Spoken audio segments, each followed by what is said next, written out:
വീര്യം കുറഞ്ഞ മദ്യത്തിന്റെ നികുതിയുമായി ബന്ധപ്പെട്ട വിവാദങ്ങൾക്കിടെ നികുതി ഘടന തീരുമാനിച്ചുള്ള ധനകാര്യ ബില്ലെന്ന് നിയമസഭ പാസാക്കും. ബില്ല് പാസാകുമെങ്കിലും നികുതി പ്രാബല്യത്തിൽ വരാൻ സാധ്യതയില്ല.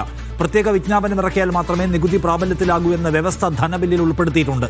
മദ്യനയം UDF ചർച്ച ചെയ്ത് അംഗീകരിച്ചാൽ മാത്രമേ നികുതി ഘടന നിലവിൽ വരൂ എന്നാണ് സർക്കാർ ഈ കാര്യത്തിൽ വിശദീകരിക്കുന്നത്. സെയ്ഫ് സൈനുലാബ്ദീൻ കൂടുതൽ വിവരങ്ങളുമായി തിരുവനന്തപുരത്ത് നിയമസഭയിൽ ചേരുന്നു. സെയ്ഫ്, ഈ പ്രതിപക്ഷത്തിന്റെ ഈ കാര്യത്തിലെ പ്രധാനപ്പെട്ട വാദം ബജറ്റിൽ വരുന്നു, ബജറ്റ് പാസ്സായാൽ പിന്നെ അത് നിയമമായി എന്നുള്ളതാണല്ലോ. അതിന് ഗവൺമെന്റ് വെക്കുന്ന ഒരു ചെക്ക് എന്താണ്? ഗവൺമെന്റ് അത് കഴിഞ്ഞ ദിവസങ്ങളിലെല്ലാം പറഞ്ഞുകൊണ്ടിരുന്നത് അത് ഞങ്ങൾ ധനബില്ലിൽ ഉൾപ്പെടുത്തി അത് പാസ്സായാലും അത് നടപ്പാവില്ല എന്നുള്ളതാണ്. അതിന് കാരണമായവർ പറയുന്നത് ധനബില്ലിൽ ഒരു ക്ലോസ് ഉൾപ്പെടുത്തിയിട്ടുണ്ട്.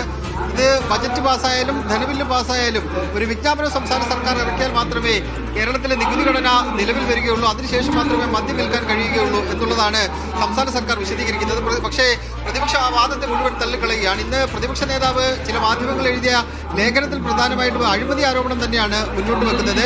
കർണാടകയിൽ നിന്ന് കോടിക്കണക്കിന് രൂപ തെരഞ്ഞെടുപ്പ് കാലത്ത് കേരളത്തിലേക്ക് ഒഴുകി അതിന്റെ പ്രത്യുപകാരം എന്ന നിലയിൽ മദ്യ കമ്പനിക്ക്, വിദേശ മദ്യ കമ്പനിക്ക് 600 കോടിയോളം രൂപയുടെ നികുതി ഇളവ് നൽകിക്കൊണ്ട് അവർക്ക് വലിയ കൊള്ള ഉണ്ടാക്കി കൊടുക്കാൻ വേണ്ടിയുള്ള നീക്കമാണ് സംസ്ഥാന സർക്കാരിന്റെ ഭാഗത്ത് നിന്ന് ഉണ്ടാകുന്നത് എന്നാണ് പ്രതിപക്ഷ നേതാവ് പറയുന്നത്. അതിനൊപ്പം തന്നെ അദ്ദേഹം സൂചിപ്പിക്കുന്ന പ്രധാനപ്പെട്ട കാര്യം, ഇത് ഫിനാൻസ് ബില്ലിൽ ഉൾപ്പെടുത്തിക്കൊണ്ട് ഫിനാൻസ് ബില്ല് പാസ്സായി കഴിഞ്ഞാൽ അത് നിയമമായി മാറുകയാണ്. നിയമത്തിനപ്പുറമല്ല മദ്യനയം എന്നുള്ളത്. മദ്യനയം എന്നുള്ളത് ഒരു മുന്നണിയുടെ രാഷ്ട്രീയ രേഖയാണ്. അത് ഏത് നയമായാലും, കായിക നയമായാലും വ്യവസായ നയമായാലും എല്ലാം ഒരു മുന്നണിയുടെ രാഷ്ട്രീയ തീരുമാനമാണ്. അതിന് മുകളിലാണ് ബജറ്റ്, അതും ഫിനാൻസ് ബില്ലും എന്ന് പറയുന്നത്. അതുകൊണ്ട് ഇത് ഏതെങ്കിലും തരത്തിൽ ഫിനാൻസ് ബില്ലിൽ ഉൾപ്പെടുത്തി പാസ്സായി കഴിഞ്ഞാൽ പിന്നീട് ഒരു എക്സിക്യൂട്ടീവ് ഓർഡറിലൂടെ അതിനെ മരവിപ്പിക്കാൻ സംസ്ഥാന സർക്കാരിന് കഴിയില്ല.